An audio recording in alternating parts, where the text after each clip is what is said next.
के सामने सेहत से खिलवाड़ हो ही रहा है तो कंटिन्यू जिस दवाई को हम खा रहे हैं कि सोच के हमारी तबीयत ठीक हो जाएगी, पता चल रहा है कि वही दवाई नकली है। तो यही सच्चाई सामने लाना पत्रकारों का काम है। जो वो लेके आए बहुत अच्छी बात है, सुधीर चौधरी साहब। इससे पहले मैं उन्हें सुधीर तिहाड़ी कहता था। कहता ना जनता जागरूक नहीं होती, यही तो सबसे बड़ी मुसीबत है।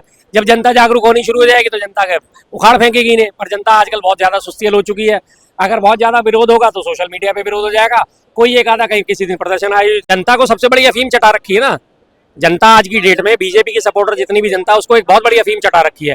हिंदू मुस्लिम, हिंदुओं एक हो जाओ, नहीं तो मुसलमान आके तुम्हारा घर खाली करवा ले। कहीं हमारी पोल ना खुल जाए तो ये पार्टी हमारी पोल ना खुल दे, इनके भी मुंह बंद कर दो। सीधी सी बात है। अगर उन्होंने इस मंशा के साथ कांग्रेस ने भी चंदा लिया है या आम आदमी ने भी चंदा लिया है तो वो भी गलत है। नमस्कार द सोशल न्यूज में स्वागत है। क्या बीजेपी की हवा उल्टी हो चुकी है? जिस तरह से सुधीर चौधरी ने एक बहुत बड़ा बयान दिया है कि दवा घोटाला हुआ है और इलेक्ट्रॉल बॉन्ड के नाम पे बहुत ऐसा चंदा लिया गया है, उसमें बीजेपी नंबर 1 पे चल रही है। हाँ, फैक्ट है। तो उन्होंने फैक्ट एंड फिगर के साथ दिया, बहुत अच्छा लगा। यही पत्रकारिता होनी चाहिए, यही सच्चाई सामने लाना पत्रकारों का काम है। जो वो लेके आए बहुत अच्छी बात है, सुधीर चौधरी साहब। इससे पहले मैं उन्हें सुधीर तिहाड़ी कहता था, लेकिन जब से उन्होंने पत्रकारिता करनी शुरू करी है धीरे धीरे वापस सम्मान मन में जाग रहा है। अगर वो पत्रकारिता ऐसे ही करते रहे तो बहुत अच्छी बात है। हर पत्रकार का यही धर्म है, यही फर्ज है, जो सच्चाई उसे सामने लाना। बताया जा रहा था कि एक कंपनी से 61 करोड़ रुपया लिया गया। बिल्कुल लिया और गया। जब आप ये देखो ना, ये फार्मा वाली जिसके हमारे यूनाइटेड किंगडम में सारे सैंपल फेल हुए थे, उसमें भी क्या हुआ था, 55 करोड़ रुपए का चंदा लिया गया था। कोविशील्ड जिन्होंने बनाई थी कोविन फार्मा से 55 करोड़ का चंदा लिया गया था और उसके बाद कैसे वो फेल हो गई। वहाँ पे 1000 करोड़ का उनके ऊपर जुर्माना यूके में लगाया गया है, मुकदमा अलग चल रहा है। छोटी छोटी दवाएं जिनके ऊपर हमारे आम आदमी का भरोसा होता है, हल्का फुल्का बुखार हुआ, शरीर में हरारत हुई, पैरासीटामोल खा ली जाती है। अब वो पैरासीटामोल भी नकली मिल रही है, जबकि उसकी कोई कीमत नहीं है। 1-1.5-2 रुपए की मुश्किल से पैरासीटामोल मिलती है, शायद 10-12 रुपए का पूरा पत्ता मिल जाता है। मतलब 1-1 रुपए तक की चीजों में वो मिलावट कर रहे हैं। तो आप सोच सकते हैं कि उनकी मानसिक विकृति किस हद तक पहुंची हुई है। लेकिन उनके क्या ऐसी मजबूरी हो गई कि उनको प्रॉफिट नहीं हो रहा था, क्या नहीं हो रहा था। लेकिन उन्हें शह कहाँ से मिली? जब उन्होंने बीजेपी को, सत्ताधारी पार्टी को इलेक्ट्रल बॉन्ड के थ्रू चंदा दे दिया तो उनके भय खुल गई। अब वो चाहे कुछ भी करें, कोई दिक्कत नहीं उन्हें, चाहे वो मिलावट करें, चाहे वो कुछ भी करें, चाहे वो नकली माल भेजें, तो उन्हें कोई दिक्कत नहीं, कोई उनके ऊपर हाथ डालने वाला। ये चीज लगा है और जनता के मतलब की सेहत से खिलवाड़ किया जा रहा है, इस तरह का मामला सामने। तो सबके सामने सेहत से खिलवाड़ हो ही रहा है तो कंटिन्यू जिस दवाई को हम खा रहे हैं कि सोच के हमारी तबीयत ठीक हो जाएगी, पता चल रहा है कि वही दवाई नकली है, तो ठीक होने के बदले और बिगड़ेगी। मात्र चंद रुपयों के लिए आदमी की जान की कीमत बिल्कुल नहीं छोड़ी किसी भी कंपनी ने और इस सरकार ने। सरकार को पता था कि ये हरकतें कर रहे हैं। आप एक वो लाला रामदेव का भी देखो, पतंजलि की जो कितनी सारी दवाइयाँ, कितने सारे उसके सिस्टम कितने सारे फेल हुए, उसके दवाइयाँ फेल हुई, उसकी जो च्यवनप्राश था वो फेल हुआ, उसका शहद था वो फेल हुआ, हर चीज में मिलावट पाई गई। दंत मंजन में उसने हड्डियों का चूरा मिलाया। इस तरह की हरकतें करने वालों को शह कहाँ से मिल रही है? बीजेपी उनसे इलेक्ट्रल बॉन्ड के थ्रू चंदा खा रही है। चंदा दे दो, धंधा लिए जाओ, जो हमने पहले भी उठाया था कि या तो मुझे चंदा दो, तुम मुझे चंदा दो, मैं तुम्हें धंधा दूंगा, नहीं तो सीबीआई ईडी आईटी का डंडा दूंगा। तो वो चीज दोबारा से साबित होती है। इलेक्ट्रल बॉन्ड के थ्रू सीधा सीधा दिया गया, और वैसे जो इलेक्ट्रल बॉन्ड के थ्रू ना दे के वैसे भी दिया जाता है, वो एक अलग बात है।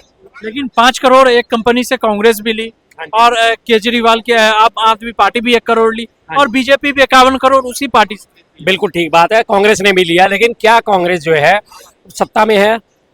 केंद्र की सत्ता में तो बीजेपी है ना। जो महानियंत्रक औषधि वाला जो डिपार्टमेंट होता है, जिसने औषधियां पास करनी होती है, जिसने सारी दवाइयों को परमिशन देनी होती है, वो तो केंद्र सरकार के अंडर में है, कांग्रेस के अंडर में तो नहीं है। उन्होंने तो अपने बचाव के लिए दे दिया कि ठीक है जी, कल को कांग्रेस वालों को भी दे दो और आम आदमी पार्टी को भी दे दो। और जो बीजेपी को दे के उन्होंने अपने सैंपल पास करवा लिए। सैंपल पास करवाना कांग्रेस का काम नहीं है, सैंपल पास करवाना आम आदमी पार्टी का काम नहीं है। सीधी सी बात है। अब उनके मुंह उसने क्यों बंद करे इस बारे में मैं नहीं कह सकता। हो सकता है उन्हें डर हो के कहीं हमारी पोल ना खुल जाए तो ये पार्टी हमारी पोल ना खुल दे, इनके भी मुंह बंद कर दो। सीधी सी बात है। अगर उन्होंने इस मंशा के साथ कांग्रेस ने भी चंदा लिया है या आम आदमी ने भी चंदा लिया है तो वो भी गलत है। लेकिन स्ट्रीम मीडिया अभी तक दिखा रही इस तरह का मुद्दा, और अभी तक कोई भी नेता या अपोजिट के हो या विपक्ष कोई भी एक तरह के सामने नहीं आए कि पब्लिक जनता की जान इतनी सस्ती हो चुकी है इस भारत देश में कि कोई भी इस मुद्दे को मुद्दा ही नहीं बना रहा। सिर्फ एक चैनल पे ही मुद्दा चल रहा है, आज तक के चैनल पे, और जो सुधीर चौधरी हैं उन्होंने इस मुद्दे को उठा रखा है। इसके अलावा किसी दूसरे ने अभी तक कोई मुद्दा नहीं उठाया। अखबारों में इसकी कोई चर्चा नहीं है, सोशल मीडिया में इसकी कोई चर्चा नहीं है, ट्विटर पे, इंस्टाग्राम पे, कहीं कोई इसके बारे में कोई चर्चा नहीं है। नेता अपनी अपनी मस्ती में मस्त है सारे के सारे। इससे पहले कितना बड़ा कांड हुआ, वो तिरुपति बालाजी के लड्डू में जो चर्बी मिलाई गई, जो फिश ऑयल मिलाया गया, 2-3 दिन उसका हंगामा मचा, सारे शांति होकर बैठ गए। किसी को कोई मतलब नहीं है, सिर्फ वोटों से मतलब है। वोट दे दो इन सब चीजों के नाम पे, लेकिन इनको सुधारने का काम हमारा नहीं है। वोट दे दो। उस मैटर में भी त्रिपुरा में भी कोई नेता पार्टी के हों या और भी नेता हाँ हों, जी। कोई का बयान नहीं सामने आ पाया कि इस तरह का मामला नहीं होना था। बयान सामने आए हैं, अब विपक्ष के भी सामने आए।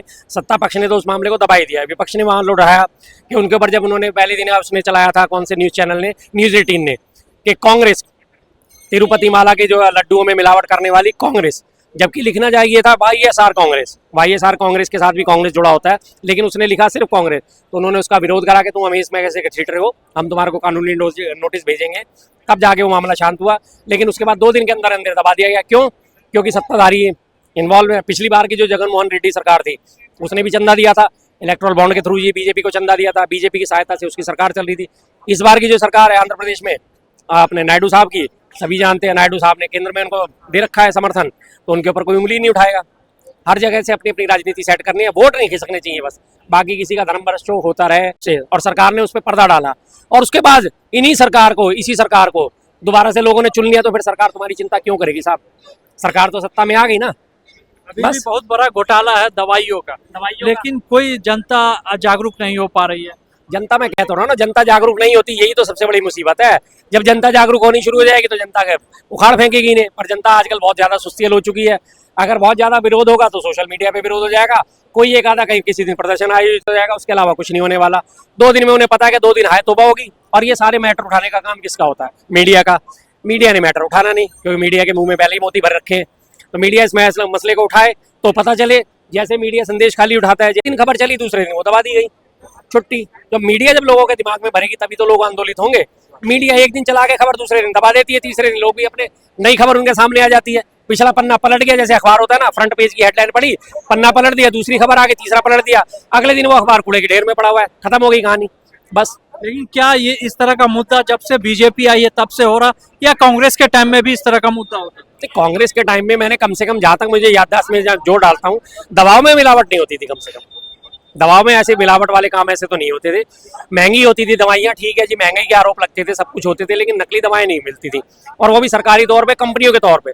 वैसे डुप्लीकेट बनाने वाले तो हर जगह मौजूद हैं, वो तो हर सरकारों में रहे हैं कि किसी ने अपनी एक छोटी फैक्ट्री लगा ली और वो पाउडर डाल के, चौक पाउडर डाला के, जैसे कोविड में भी ये हुआ था कि चौक पाउडर डाल के, रो डाल के, ग्लूकोज बना के दिखा दिया कि हमने सिरप बना दिया है।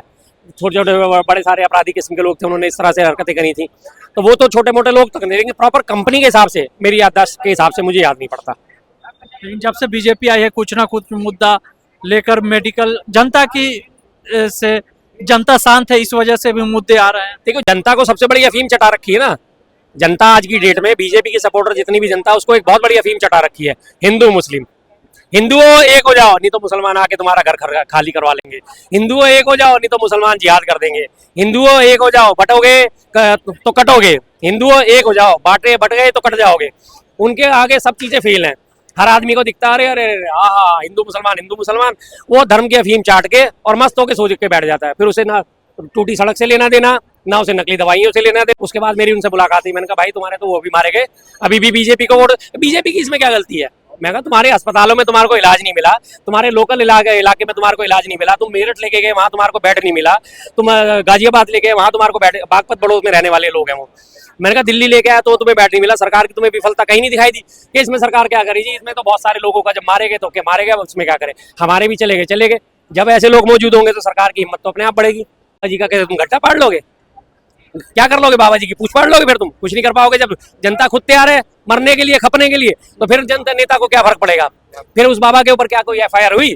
बाबा 2-4 दिन तक तो चलता रहा FIR, और ये बाबा अंडरग्राउंड है आगरा के, में उसमें छुपा हुआ है, पार्क में छुपा हुआ है, आगरा के आश्रम में छुपा हुआ है।